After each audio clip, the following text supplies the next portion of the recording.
Now, broadcasting from behind enemy lines, deep in the trenches of the Patriot resistance, leading the charge in the battle for liberty, this is the Jayson Veley Program.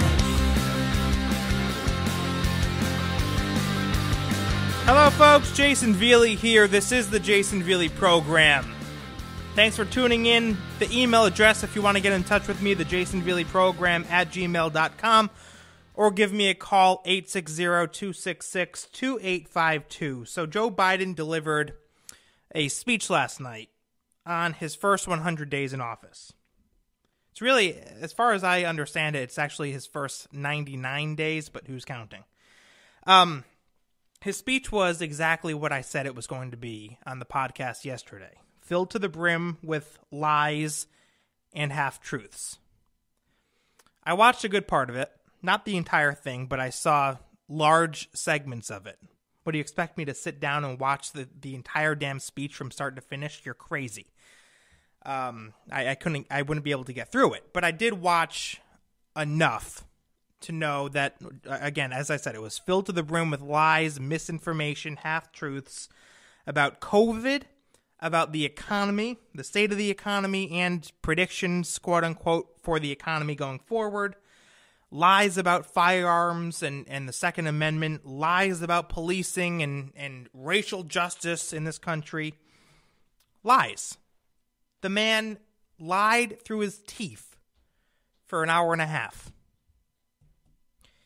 Now, a few points. We have a lot of audio to get to in tonight's show. And actually, next segment, I'm going to play the longest audio clip I've played on this program. I want to play the majority of the rebuttal delivered by Senator Tim Scott because I thought it was phenomenal. It's the whole thing was about 15 minutes. I cut it down a little bit, but I do want to play the majority of that speech because, like I said, I watched it start to finish, and I thought it was an incredible message. So we're going to play that, and then we have some sound bites to get to from Joe Biden himself. We'll see if we can get through those. But a few points before we get going here. First of all, no recognition whatsoever for Donald Trump and his work with Operation Warp Speed to get the vaccines produced and distributed as fast as he did.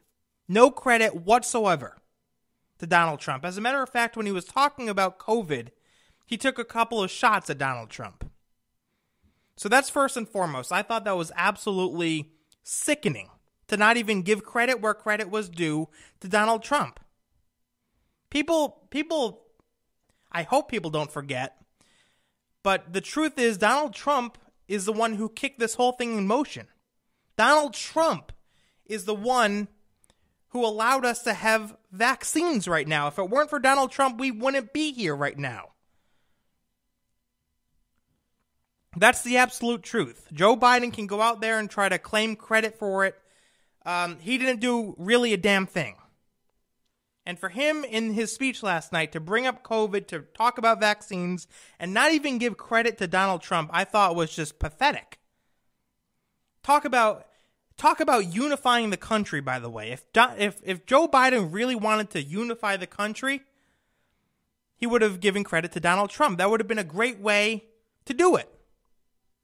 Or at least, at least partially. But he didn't. He attacked Donald Trump. So he doesn't care about unity. He cares about attacking the right. That's the first point. Second of all, zero mention of the crisis at the border. Nothing on that. And that, too, I thought was just astonishing. We have this crisis going on right now at the border. Illegal aliens, or I guess not illegal aliens yet, technically, migrants coming up from south of the border, overflowing our detention centers, trying to get into the country any way they can, taking advantage of Joe Biden's lax immigration policies. It's a crisis at the border, and it's expected to get worse. Joe Biden didn't address it. Now, he addressed immigration. a little bit and talked about how, it's time to grant amnesty. But as far as the specific subject of the crisis at the southern border, Joe Biden didn't mention it. I couldn't believe that. I couldn't believe it. And yet, in another way, I could believe it because Joe Biden wants to avoid that at all costs. Pay no attention to what's going on. And third, ladies and gentlemen, did you see Nancy Pelosi? I mean, honestly, she has seen better days, if I may be so blunt. Jason, that's sexist. Well, so be it. It's not sexist, it's the truth. Nancy Pelosi has seen better days. Now let's get into some audio here. First, Joe Biden on what he's calling the American Families Plan. Now, what you're about to hear, ladies and gentlemen, is a Democrat president talking about massively expanding the size and scope of the federal government. The same way FDR did decades before. Massively expanding the size, the role of the federal government and the welfare state. That's what you're about to hear. Take a listen. We also need to make a once-in-a-generation investment in our families and our children. That's why I've introduced the American Families Plan tonight. Now, let me stop right there. We need to make an investment. This is gonna be painful. We need to make an investment, he said, in America's families and children. Folks, this is America where we're supposed to invest in ourselves. We're supposed to look out for our own interests, our own families, our own children, and not have the government doing it. That's the point. The government isn't supposed to be holding our hand like this. That's not the role of government. That's not government's responsibility. We're individuals. We believe in the individual in this country. So right off the bat, first line of the audio we're going to play. Unbelievable. All right, let's keep going. Addresses four of the biggest challenges facing American families and in turn America. First is access to good education. When this nation made 12 years of public education universal in the last century, it made us the best educated, best prepared nation in the world. See where he's going with this? I believe the overwhelming reason that propelled us to where we got in the 20th century. But the world's caught up or catching up. And by the way, while we're on the topic of education, wonder what Joe Biden thinks of the rampant indoctrination that goes on in classrooms and in colleges and high schools. What about that? I'm just curious, because if you're teaching kids to hate this country, that's not progress. That's not the best education system in the world. That's a Marxist education system. Wonder what he thinks about that. Waiting. I would say parenthetically, yes. If we were sitting down, we set a bipartisan committee together and said, okay, we're going to decide what we do in terms of government providing for free education. So boring, by the way, isn't it? I wonder whether we'd think, as we did in the 20th century, he is so monotone. 12 years is enough in the 21st century. I doubt it. 12 years is no longer enough today to compete with the rest of the world in the 21st century. Oh, my God. That's why my American Families Plan guarantees 4 additional years of public education for every person in America. Guarantees. Starting as early as we can. All right, stop. Guarantees 4 additional years of public education. From who? The government? Is the government going to be paying for this? What he's setting up to say is something along the lines of universal pre-K and free tuition. Free tuition for community college. Now, it's really not free, is it, ladies and gentlemen? When they say the government is going to pay for these things, what he really is saying is we the people are going to be paying for these things, meaning the taxpayer is going to be subsidizing someone who wants to take advantage of free, quote-unquote, pre-K or free, quote-unquote, community college. It's really not free. It's Americans subsidizing other Americans. That's crucial to understand. Crucial. But keep listening. The great universities in this country have conducted studies of the last 10 years. It shows that adding 2 years of universal high-quality preschool for every 3-year-old and 4-year-old, no matter what background they come from, puts them in the position to be able to compete all the way through 12 years. So let families make that decision. If it's beneficial, as you say, I don't know what study or experts you're citing here, Joe, but if it really is beneficial to send your kid to pre-K, let families do that. That doesn't mean we need to subsidize it or pay for it or make it free, quote unquote. All right, that's enough of that clip. That's Joe Biden on the American Families Plan. Let's move on to the American Jobs Plan. American Jobs Plan, where he gets into the economy and how he'll create so many millions of jobs by taxing the rich and spending us into oblivion. Independent experts estimate the American Jobs Plan will add millions of jobs and trillions of dollars to economic growth in the years to come. Let me preface this. Let me set this up. The government doesn't create jobs.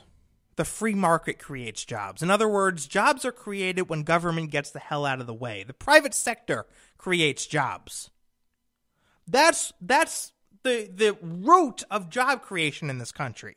It's not the government pouring money into this initiative and this initiative and this initiative. Listen to how he talks. The government, we will create jobs. This government, we will fund this and fund that. Creating jobs. No.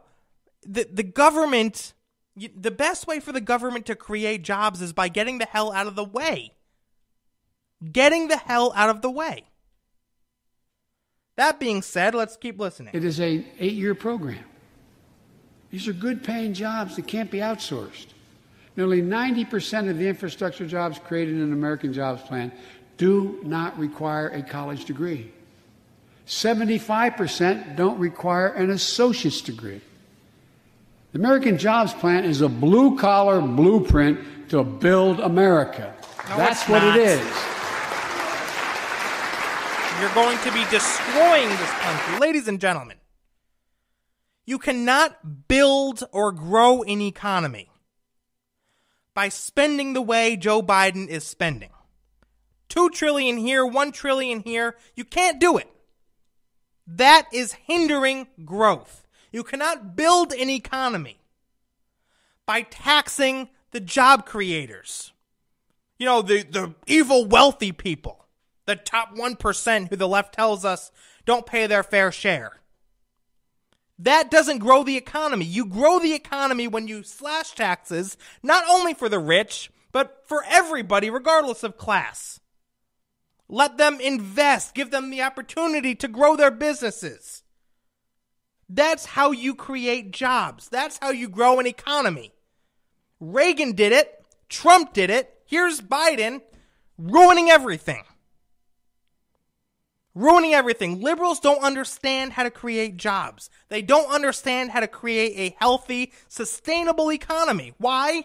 Because they don't believe in the free market. They believe in redistribution of wealth. That's what they believe in. Keep listening. And it recognizes something I've always said in this chamber and the other. Good guys and women on Wall Street, but Wall Street didn't build this country. The middle class built the country, and unions built the middle class. And then he gets into his big pro-union spiel. Unions built the middle class. We have a middle class because of the free market system. We have the best economy in the world because of the free market system, which, by the way, has taken more people out of poverty, lifted more people out of poverty than any other system on earth. The free market system did that. Just in case you didn't know that, Joe. Here's more on the American Jobs Plan. And by the way, while you're thinking about sending things to my desk, let's raise the minimum wage to $15. Yeah, there it is. Can't talk economy without the minimum wage. No one working 40 hours a week No one working 40 hours a week should live below the poverty line. Why not? Why not? Ladies and gentlemen, the minimum wage wasn't created to be a livable wage. That's not the point of it. The minimum wage was created to give young people a chance to enter the workforce for the first time, to experience what it's like to have a work schedule, to get into work on time, to be responsible, to be accountable. That's what the minimum wage was created to do, to be a stepping stone, a stepping off point, so to speak. That's the minimum wage. It was never meant to be a livable wage at all. At all. But the liberals don't understand that. We need to ensure greater equity and opportunity for women. Here we go. While we're doing this, let's get the Paycheck Fairness Act to my desk as well. Equal pay. It's been much too long. Oh, my God. It's bringing that one back. The gender pay gap, which has been debunked more times than I can count. Ladies and gentlemen, I heard, I saw a clip from PragerU. Dennis Prager mentioned this for the first time I heard it anyway, so I'll give credit where credit's due. If there was a gender pay gap, that is, if women were getting paid less than men in this country, what kind of an employer would ever hire a man? If that employer could get away with getting the same amount of work and at the same time paying less money for that work by hiring women, why wouldn't employers everywhere be hiring nothing but women? It'd be cheaper. But that's not the case. It's not the case. This whole gender wage gap is a complete myth. It's been debunked over and over and over again. Yet the left repeat it over and over and over again. All right. So there's Joe Biden on the American Jobs Plan. Moving right along here. Then he had to bring up the climate crisis. Yes, the climate crisis. Take a listen. The climate crisis is not our fight alone. It's a global fight. Of course. The United States accounts, as all of you know, less than 15% of carbon emissions. The rest of the world accounts for 85%. That's why I kept my commitment to rejoin the Paris Accord, because if we do everything perfectly, it's not going to only matter. I kept my commitment to convene a climate summit right here in America with all the major economies of the world: China, Russia, India, European Union. And I said I'd do it in my first 100 days. Good job. You want a cookie? I want to be very blunt about it. Yes. I had my attempt was to make sure Okay. Come on. that the Spit world it out, could Joe. see there was a consensus, that we are at an inflection point in history. The consensus is if we act to save the planet, we can create millions of jobs. All right, this isn't about jobs. Everybody knows this isn't about jobs. Going green, this whole climate change push, it's not about creating jobs. Republicans know it, and quite frankly, Democrats know it, and you, Joe Biden, know it. You know it. It's about more government. It's about more government in our lives. Government telling us what kind of cars we can buy, what kind of refrigerators we can buy, what kind of toilets we can buy. It's about massive government creeping into our lives. That's what it's about. It's about control. Giving authority to the government so that they can bully us and coerce us through different departments like the damn EPA and so on and so forth. That's what it's about. So let's just be clear. Economic growth and opportunity to raise the standard of living of almost everyone around the world. If you watched any of it and you were all busy, I'm sure you didn't have much time. That's what virtually every nation said, even the ones that aren't doing their fair share. The investments I propose tonight also advance the foreign policy, in my view, that benefits the middle class. That means making sure every nation plays by the same rules in the global economy, including China. In my discussion with President Xi, I told him... All right, let me be clear. Other countries haven't been contributing their fair share to the Paris Climate Accord. What's going to end up happening is America is going to be doing our best to make our commitments that have been outlined in this damn treaty, and our economy is going to suffer as a result. And meanwhile, other countries around the world, like China, are going to be laughing at us and not doing what they said that they would do. In other words, America's getting screwed. That's really what this is. So that's on the climate crisis, quote unquote. Joe Biden went on to say that he's going to hold China and other countries accountable and make sure they're holding up their end of the bargain. They're meeting their commitments with regards to this fight on climate change. Joe Biden's not going to do a damn thing. He's not going to hold anybody accountable. He's not. What, Joe Biden's going to stand up to China? Yeah, right. Yeah, right. I have a few more audio clips when I return. Don't go anywhere. This is the Jayson Veley Program.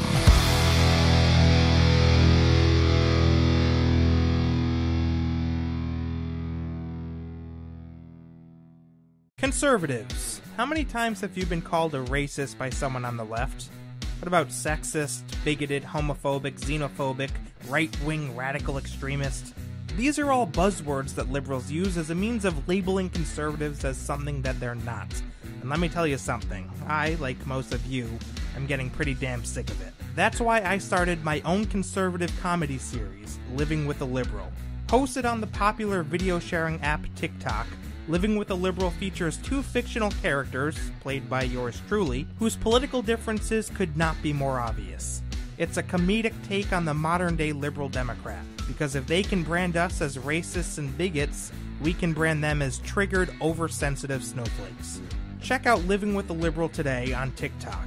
Just search Jayson Veley and you'll be taken right to my homepage. I have over 100 episodes on there, so you won't be short on content anytime soon. Enjoy. Are you a pissed off liberal that wants to give me a piece of your mind? Or maybe you're a conservative that simply has a question or comment? Either way, you should know that there's a few different ways you can reach me. Feel free to send me an email at thejaysonveleyprogram at gmail.com. Or if you prefer, you can also call the show number and leave me a voicemail. 860-266-2852. Be sure to provide your name and where you're writing or calling from. Thanks a lot. I look forward to hearing from you.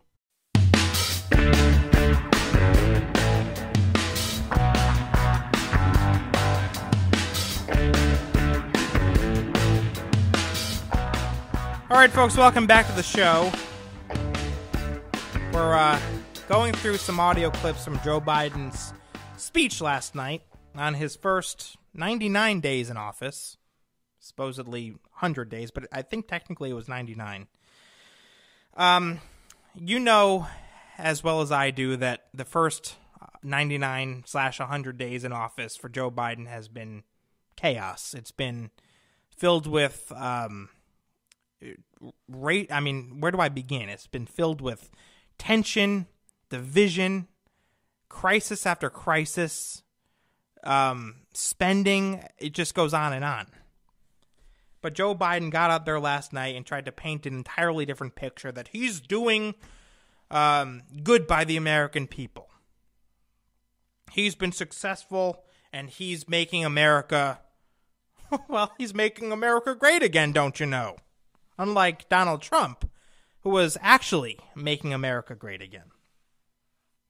Anyway, here's Joe Biden on race and police reform. Take a listen. My fellow Americans, we have to come together to rebuild trust between law enforcement and the people they serve. All right, stop. If he really meant that, if he really meant that he wants the police and the people they serve to come together, for there to be trust rebuilt between the two, he wouldn't be saying the things that he says. He wouldn't be doing the things that he does. He and his surrogates on the left wouldn't be trashing the cops every damn chance they get. They wouldn't even be entertaining the idea of defunding the police. They wouldn't be labeling the cops as racist, talking about systemic and institutionalized racism in this country and in the police force. if they wanted to bring these two groups together, again, the cops and the people that they serve, why are they talking like this? They're dividing us. They're dividing those groups. They are putting more and more tension between the cops and the people they serve. They're not healing or unifying a damn thing. To root out systemic racism in our criminal justice there it system, is. and to enact police reform in George Floyd's name that passed the House already. I know Republicans have their own ideas and are engaged in a very productive discussions with Democrats in the Senate. We need to work together to find a consensus. But let's get it done next month, by the first anniversary of George Floyd's death.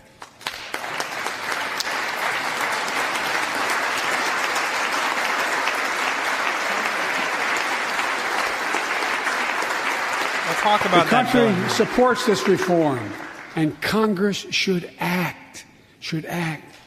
We have a giant opportunity to bend the arc of the moral universe toward justice, real justice. And with the plans outlined tonight, we have a real chance to root out systemic racism that plagues America. What's systemic racism? I mean, honestly, they always throw this term around and never back it up. I don't know what they're talking about. Systemic racism. Joe Biden has even said in the past that the majority of police officers are good people who serve their communities honorably. Okay, great. But then he turns around 5 minutes later and says, but they're systemically racist.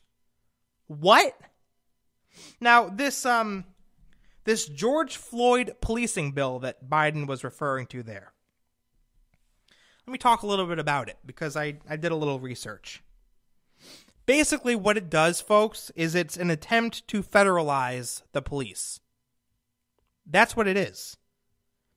Among other things, it establishes a training program to cover implicit bias, racial profiling, and other nonsense. Mandatory training to talk about how cops are racist even if they don't know that they're racist.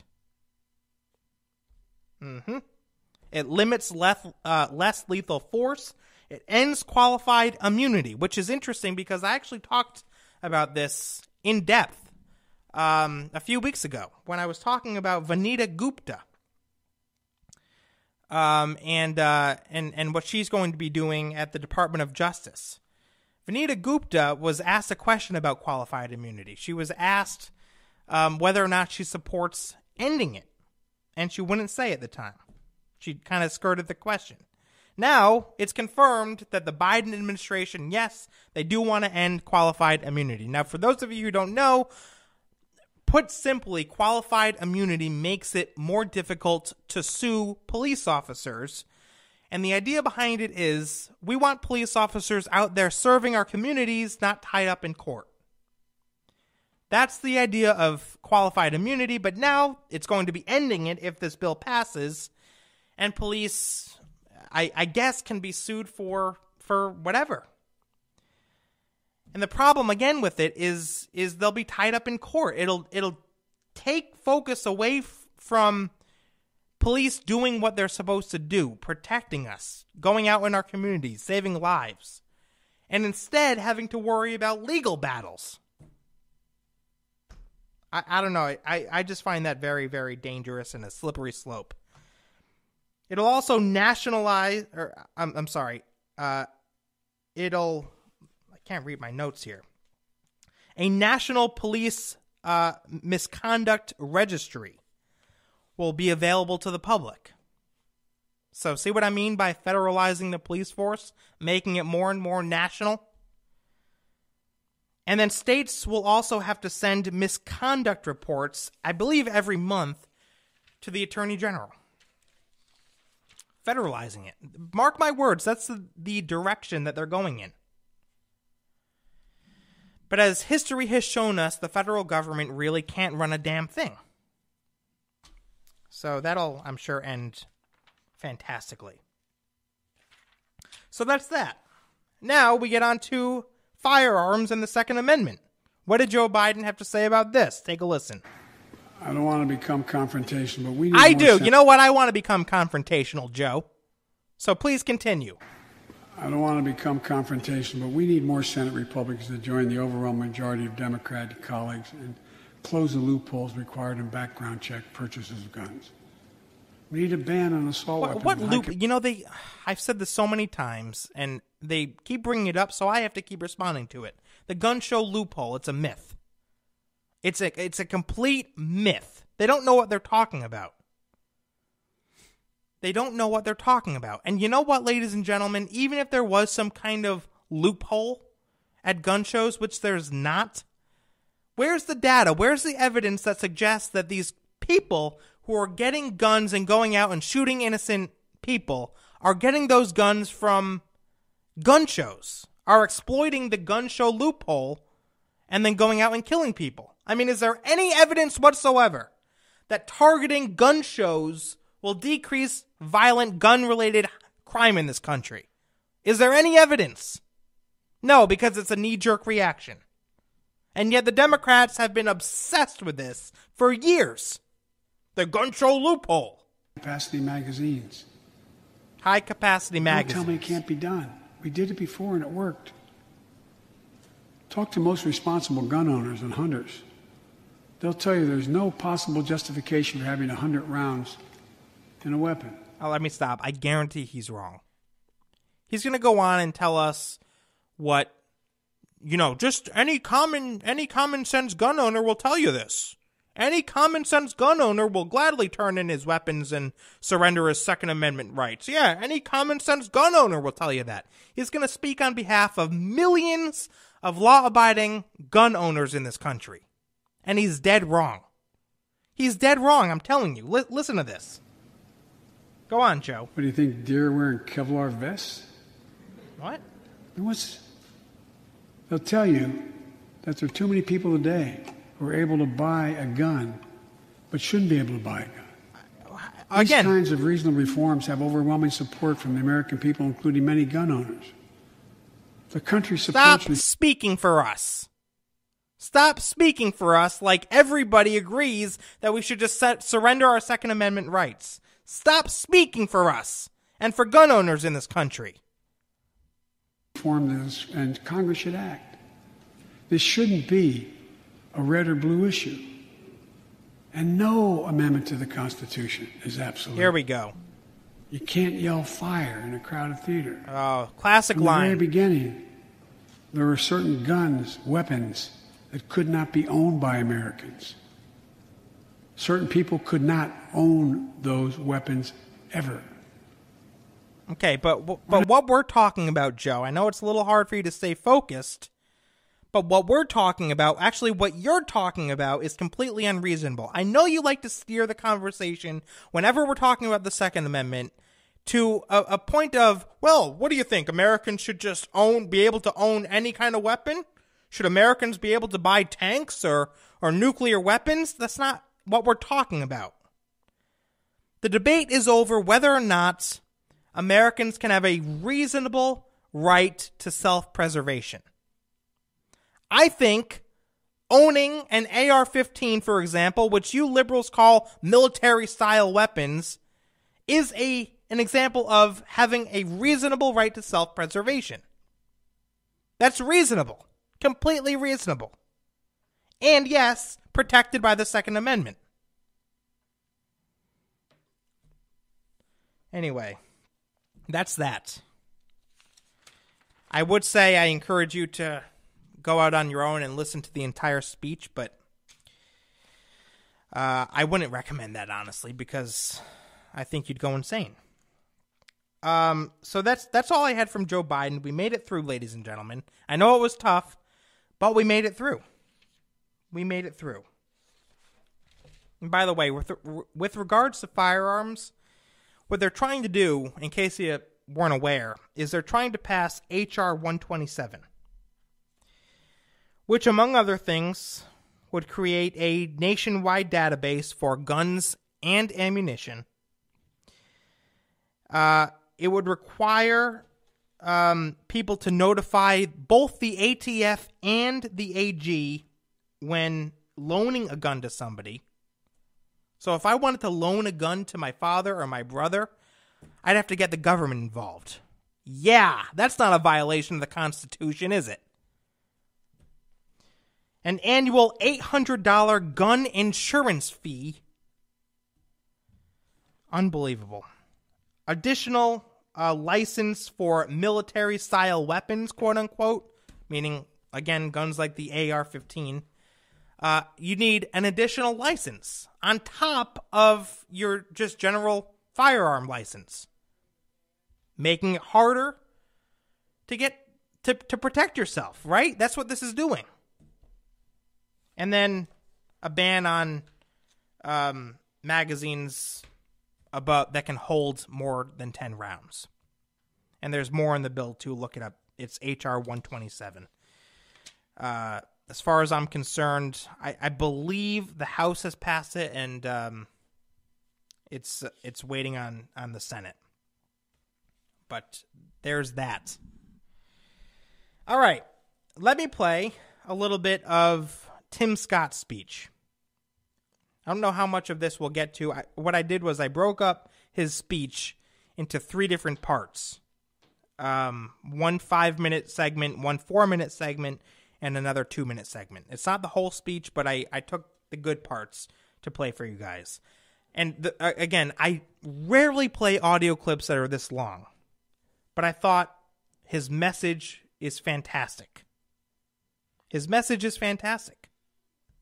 Take a listen. Here's Tim Scott offering the rebuttal to Joe Biden's speech last night. Listen. Good evening. I'm Senator Tim Scott from the great state of South Carolina. We just heard President Biden's first address to Congress. Our president seems like a good man. His speech was full of good words, but President Biden promised you a specific kind of leadership. He promised to unite a nation, to lower the temperature, to govern for all Americans, no matter how we voted. This was the pitch. You just heard it again. But our nation is starving for more than empty platitudes. We need policies and progress that brings us closer together. But 3 months in, the actions of the president and his party are pulling us further and further apart. I won't waste your time with finger pointing or partisan bickering. You can get that on TV anytime you want. I want to have an honest conversation about common sense and common ground, about this feeling that our nation is sliding off its shared foundation and how we move forward together. Growing up, I never dreamed I would be standing here tonight. When I was a kid, my parents divorced. My mother, my brother, and I moved in with my grandparents. 3 of us sharing 1 bedroom. I was disillusioned and angry, and I nearly failed out of school. But I was blessed. First, with a praying mama. And let me say this to the single mothers out there who are working their tails off, working hard, trying to make the ends meet, wondering if it's worth it. You can bet it is. God bless your amazing effort on the part of your kids. I was also blessed by a Chick-fil-A operator, John Lonise, and finally with a string of opportunities that are only possible here in America. This past year, I've watched COVID attack every rung of the ladder that helped me up. So many families have lost parents and grandparents too early. So many small businesses have gone under. Becoming a Christian transformed my life, but for months, too many churches were shut down. Most of all, I'm saddened that millions of kids have lost a year of learning when they could not afford to lose a single day. Locking vulnerable kids out of the classroom is locking adults out of their future. Our public schools should have reopened months ago. Other countries did. Private and religious schools did. Science has shown for months that schools are safe. But too often, powerful grown-ups set science aside, and kids like me were left behind. The clearest case I've seen for school choice in our lifetimes, because we know that education is the closest thing to magic in America. Last year, under Republican leadership, we passed 5 bipartisan COVID packages. Congress supported our schools, our hospitals, saved our economy, and funded Operation Warp Speed, delivering vaccines in record time. All 5 bills got 90 votes in the Senate. Common sense found common ground. In February, Republicans told President Biden we wanted to keep working together to finish this fight. But Democrats wanted to go it alone. They spent almost $2 trillion on a partisan bill that the White House bragged was the most liberal bill in American history. Only 1% went to vaccinations, no requirement to reopen schools promptly. COVID brought Congress together 5 times. This administration pushed us apart. Another issue that should unite us is infrastructure. Republicans support everything you think of when you think of infrastructure. Roads, bridges, ports, airports, waterways, high-speed broadband. We're in for all of that. But again, Democrats want a partisan wish list. They won't even build bridges to build bridges. Less than 6% of the president's plan goes to roads and bridges. It's a liberal wish list of big government waste. Plus, the biggest job-killing tax hikes in a generation. Experts say when all is said and done, it would lower wages of the average American worker and shrink our economy. Tonight, we also heard about a so-called family plan, even more taxing, even more spending, to put Washington even more in the middle of your life, from the cradle to college. The beauty of the American dream is that families get to define it for themselves. We should be expanding opportunities and options for all families, not throwing money at certain issues because Democrats think they know best. Infrastructure spending that shrinks our economy is not common sense. Weakening our southern borders and creating a crisis is not compassionate. The president is also abandoning principles he's held for decades. Now he says your tax dollars should fund abortions. He's laying groundwork to pack the Supreme Court. This is not common ground. Pretty great, huh? Not half bad. I'm going to take a quick break. More from Senator Tim Scott and his rebuttal when we return. Stick with me.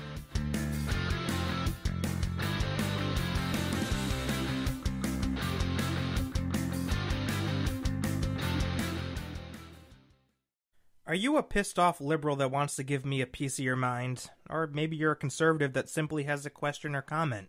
Either way, you should know that there's a few different ways you can reach me. Feel free to send me an email at thejaysonveleyprogram at gmail.com. Or if you prefer, you can also call the show number and leave me a voicemail. 860-266-2852. Be sure to provide your name and where you're writing or calling from. Thanks a lot. I look forward to hearing from you. Mike and Crystal. Hey Mike, have you heard of the Jimmy Z Show? Yeah, Crystal, the Jimmy Z Show is awesome. Which topic do you like most? I like them all. They are all lots of fun. Do you have a favorite? I just like Jimmy Z. His voice is so hot. Okay, but what about his politics? What politics? The politics he talks about on the Jimmy Z Show. I never noticed any politics. All I hear is the velvety smooth dulcet tone of Jimmy Z's sizzling, sexy, scintillating voice. Holy mackerel. The Jimmy Z Show. The Jimmy Z Show is available on Facebook, Twitter, Spotify, and iTunes. I'm Donald J. Trump, and I approve this message.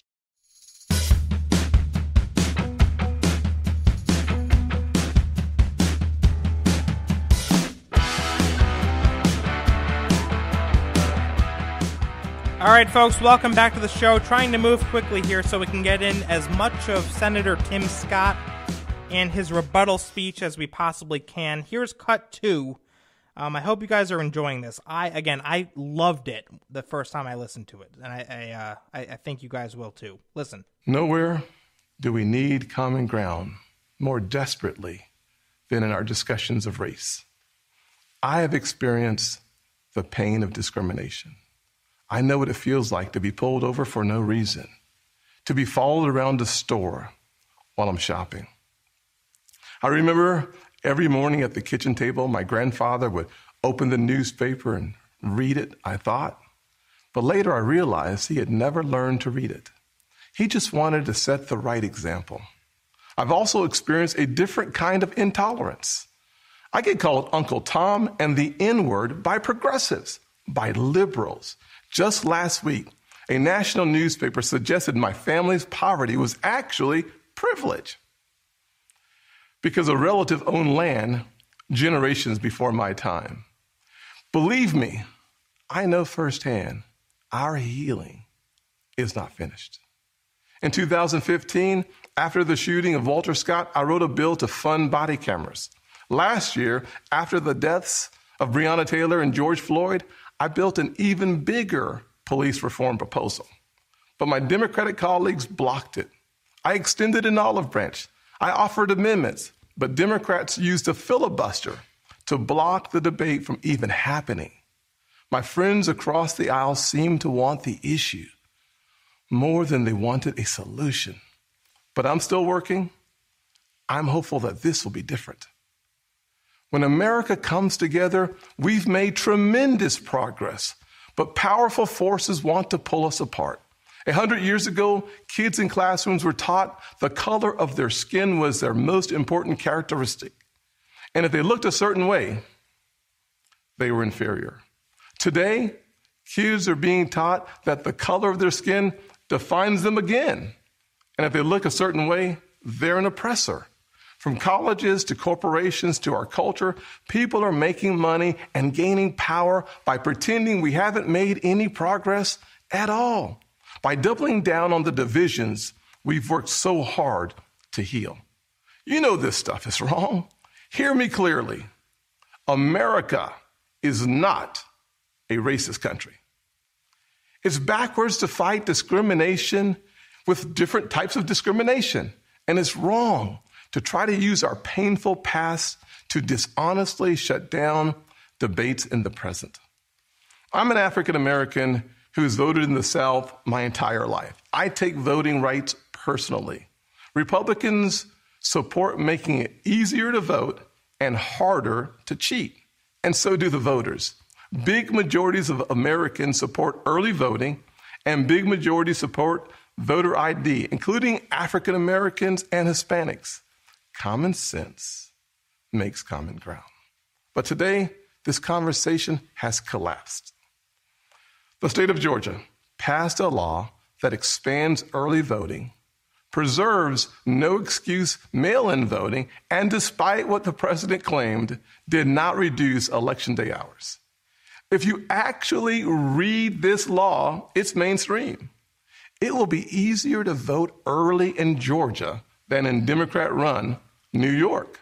But the left doesn't want you to know that. They want people virtue signaling by yelling about a law they haven't even read. Fact checkers have called out the White House for misstatements. The president absurdly claims that this is worse than Jim Crow. What is going on here? I'll tell you, a Washington power grab. This misplaced outrage is supposed to justify Democrats' new sweeping bill that would take over elections for all 50 states. It would send public funds to political campaigns you disagree with and make the bipartisan Federal Elections Commission partisan. This is not about civil rights or our racial past. It's about rigging elections in the future. And lastly, folks, the final 2 minutes of his speech, I think his closing remarks were some of the best moments of his entire rebuttal. Take a listen to this. Our best future will not come from Washington schemes or socialist dreams. It will come from you, the American people. Black, Hispanic, white, and Asian, Republican and Democrat, brave police officers in black neighborhoods. We are not adversaries. We are family. We are all in this together, and we get to live in the greatest country on earth. The country where my grandfather in his 94 years saw his family go from cotton to Congress in one lifetime. So I am more than hopeful. I am confident that our finest hour is yet to come. Original sin is never the end of the story, not in our souls and not for our nation. The real story is always redemption. I am standing here because my mom has prayed me through some really tough times. I believe our nation has succeeded the same way because generations of Americans in their own ways have asked for grace and God has supplied it. So I will close with a word from a worship song that really helped me through this past year of COVID. The music is new, but the words draw from Scripture. May the Lord bless you and keep you, make his face shine upon you and be gracious to you. May his presence go before you and behind you and beside you. In your weeping and your rejoicing, he is for you. May his favor be upon our nation for 1,000 generations and your family and your children and their children. Good night, and God bless the United States of America. Fantastic. That was Senator Tim Scott from South Carolina delivering the rebuttal to Joe Biden's speech last night. You know, folks, let me close with this. America really is at a fork in the road right now. You see what Joe Biden's doing to the country. You see the liberals cheering him on, dragging him further and further and further to the left. We're at a fork in the road. We have a choice to make. We need to decide what type of country we are. We need to make that decision. Do we believe in big bloated government or limited government? Do we believe in the collective or do we believe in the individual? Do we believe in lawlessness or do we believe in law and order? Do we believe in socialism, redistribution of wealth, or do we believe in the free market system and capitalism? Do we believe in totalitarianism or do we believe in constitutionalism? Do we believe in tyranny or do we believe in liberty? Joe Biden and his ilk have made it very, very clear what they believe in. It's time for us patriots to go on the offensive and stand up for what we believe in. It's going to be a long 4 years. It's going to be a very, very long 4 years. But trust me, we'll get through it. We just need to fight. We need to fight. All right, my friends, that's it for the week. I'll be back on Tuesday. Hope you have a great weekend. God bless. God save this great nation.